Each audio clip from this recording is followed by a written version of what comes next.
The rain fell in silver needles over the crumbling Zhao estate, piercing the silence of a wedding that should never have been. Chen Zhao, his threadbare robes clinging to his gaunt frame, knelt before the bridal sedan, its lacquered wood black as a coffin. The dowry bearers had long since fled, leaving only two cursed gifts beside the bloated corpse of Bai Lian, the nobleman's daughter dredged from the lake at dawn. Her waterlogged wedding gown clung to her like a second skin, the embroidery of carps and lotuses now distorted by rigor mortis into leering faces. The village women had stuffed her nostrils with jasmine to mask the stench of decay, but nothing could disguise the way her lips, blue as a drowned man's, parted slightly, as if whispering a secret only the dead knew. The first gift was the music box.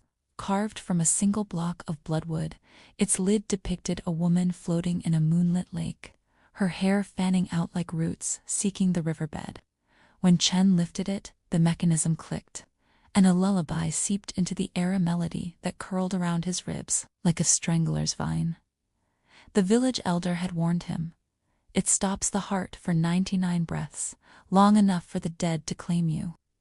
Even now, Chen felt his pulse stutter in time with the tune, each note pulling him closer to the stillness of Bai Lian's chest.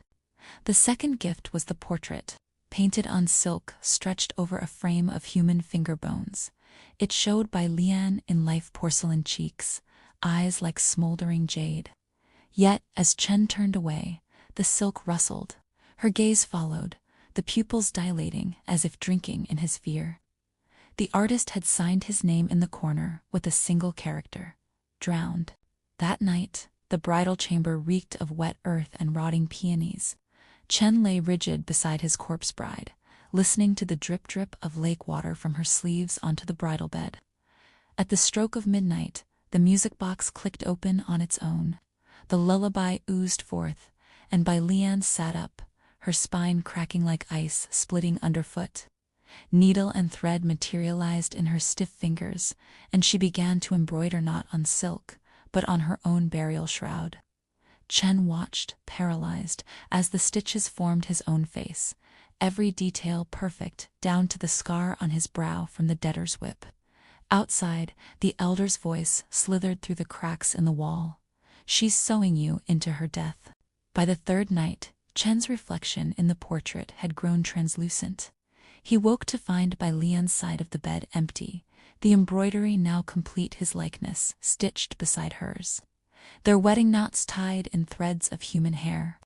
He tracked her by the wet footprints leading to Black Crane Lake, where the ice shone like a mirror under the full moon. There, beneath the frozen surface, hundreds of grooms floated in perfect preservation, their wedding robes billowing in unseen currents. Each clutched a red ribbon, identical to the one around Chen's throat. Bai Lian stood waist-deep in the water, her back to him, humming the lullaby. When she turned, her face was no longer that of a nobleman's daughter, but a composite of every drowned bride, mouths stitched over mouths, eyes stacked like coins on a corpse's eyelids. "Your husband, number 108, she whispered, the words bubbling up from lungs still full of lake. "The ritual needs one more." The ribbon tightened. Chen's last sight was of the portrait in their bridal chamber, his own face fading as Bai Lian's first groom. A man from a century past stirred to life inside the silk. Then the ice gave way, and the music box played its final note. In the village, they say, the portrait still hangs in the abandoned Zhao estate. On certain nights, the figures shift, Bai Lian's hand resting possessively on the shoulder of a new groom. While deep in Black Crane Lake, another ribbon unfurls like a tongue, waiting for the next desperate man to kneel before a dead bride's dowry.